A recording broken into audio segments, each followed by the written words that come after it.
The storm approached from the southwest across open farmland and smashed into these structures with winds of over 90 miles per hour. Every other day, crew members would step into these environmental suits feet first. They would zip themselves up from the inside, go out into the Martian environment, collect geological samples, and study them back in the module. A powerful storm rumbled across Trail County last night, leaving a trail of destruction, blowing down trees and damaging homes here in Hillsboro. Panchero's management declined to speak on camera, but they did assure me that the public can feel safe in their restaurant and that they're taking steps to make sure that this situation won't happen again. When Bo realized the sounds he heard were gunshots and not fireworks, he remembered his Navy training and remained calm when others around were panicking. The county did request an EIS at today's meeting. The next step in the process is to determine what gets included in that study, although that may cause an additional snag in the process. The co-owners say that City Brew Hall will provide a unique restaurant experience, one that they believe will attract more vents to the city of Wahpeton. The damage in town was caused by straight line winds. The tornado passed just 3 miles to the northeast and only damaged crops in rural parts of Trail County. Reporting from Hillsboro, I'm Jason Cerjak, KVRR Local News. She's an amazing woman with a lot of strength. For nearly a month, police say Jasmine Block endured sexual assault and constant threats with a weapon. Far too often, in something like this, the end result is tragic. But this time, a young woman's bravery and ingenuity led to a reunion. The best possible scenario we could have for the city of Alexandria and the whole area. Jasmine Block was held by her 3 alleged captors for 29 days, never being left alone. But when she got her first opportunity, she took it in order to rescue herself and to be reunited with her family. It was from there that she escaped when the 3 men left her alone to get food. When Jasmine escaped, she bravely ran from door to door of nearby properties trying to find someone to help. She eventually swam across a portion of Thompson Lake in Grant County to a residential area where she located a man and asked him to call 911. The teen knew her alleged abductor, Thomas Barker of Carlos, Minnesota, who was a family acquaintance. Joshua Holby, also of Carlos, and Stephen Powers of Mankato are being held on probable cause, kidnapping, assault, and false imprisonment. The community stands ready to support Jasmine as she recovers from her ordeal. The 3 abductors will have to be dealt with, but the best case scenario is that she is alive and we will let her recuperate and we will celebrate and we will envelop her with our love from this community. Jason Cerjak, KVRR Local News. The sound of chainsaws could be heard all across Hillsboro. A powerful storm rumbled across Trail County, blowing down trees, damaging homes, and spawning a tornado. When we rolled into town last night, you couldn't navigate the streets. I mean, there was trees down across every street you tried to turn down. It took a while to clear the roads so we could actually move around in town and assess what damage we had.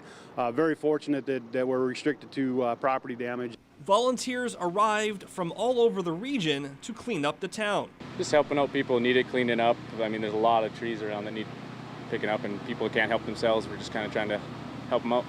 The effects of the storm weren't limited to the trees. Buildings and homes were also damaged. Basically, we're having to re-shingle our twin homes, and we had some damage that basically ripped the plywood off. We've got shingles missing everywhere. As you can tell by the flattened cornfield here, this is the path that the tornado took just 3 miles northeast of the city of Hillsboro. Casey was visiting with family in Hillsboro, and the severe weather caught him by surprise. All of a sudden, we were sitting in the front, and then the rain was going one direction, and then it started to go back the other direction. And then that was time to, and then something flew in front of the door, and it was time to get in the basement. The storm left its mark on Hillsboro, but authorities say life will get back to normal soon. It's going to take a couple days, no question about it, but we got a good jump on it today. Jason Cerjak, KVRR Local News. Minnesota is the land of 10,000 lakes, and 25 miles northeast of Fergus Falls lies Star Lake, which is earmarked as one of the largest lakeside commercial projects in Otter Tail County history. In 1938, the United States government purchased a parcel of land and placed it in trust for the benefit of the Minnesota Chippewa tribe. they can derive additional economic benefit beyond the rice, they do have the right to develop it in whatever means they deem appropriate. Which Dayton says opened the door for the White Earth Nation to propose building a casino on Star Lake. We've taken on the position to build this to have a resort feel to it, so that we can blend in with the other resorts that are in the area. The tribe believes the new casino will help them solve some financial problems and the growing needs of their community. When there's more funding available for the tribe, then that money can be put back into programs to help people that are in need. This would provide for further self-sufficiency for the tribe. But not all members of White Earth Nation agree. We have 30 to 40% unemployment in this region. And so if their argument that saying this is going to create jobs, this is going to create money, it's going to have this Reagan economic effect, this trickle-down right, economics, it's a lie, it's a fallacy, right? What evidence do they have to prove that argument? There's got to be initiatives for the people to want to do things, here in the community, to have our own way of making money, and that way it goes into the tribe also. And it's on this plot of lakeside marsh and bog that Shooting Star plans to build its brand new casino. They have an application into the Army Corps of Engineers for dredging a wetland in order to build a casino where they want. Ottertail County Commissioner Wayne Johnson says the tribe has applied for a permit to build a parking lot within the county's jurisdiction.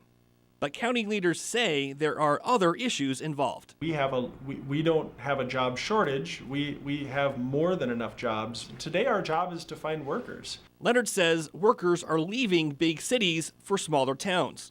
If White Earth Nation builds a casino on these 14 acres, then they may gravitate to Ottertail County. We know that people between their late 20s, early 30s, and mid-40s are rebounding back to this area. They, to some extent, want their cake and want to eat it too, right? They want to be in a rural location but also have amenities. They want to have restaurants. They want to have arts and culture. And the biggest key to attract more people to the county is to turn visitors into people who put down roots in the community.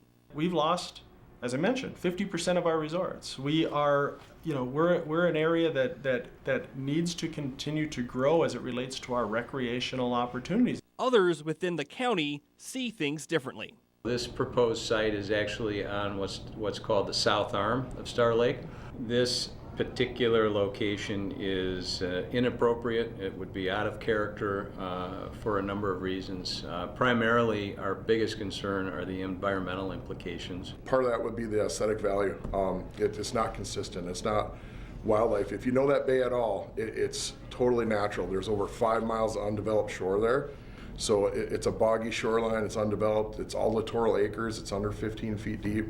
Renowned wild rice. If you were to stand in the middle of the 14 plus acres where the gaming has to go, you are basically standing in hip boots in the middle of a marsh. If we think that every foot of shoreline that isn't staked off as a waterfowl production area currently needs to be developed, even swampy lowland and boggy areas, what are we asking for our future generations?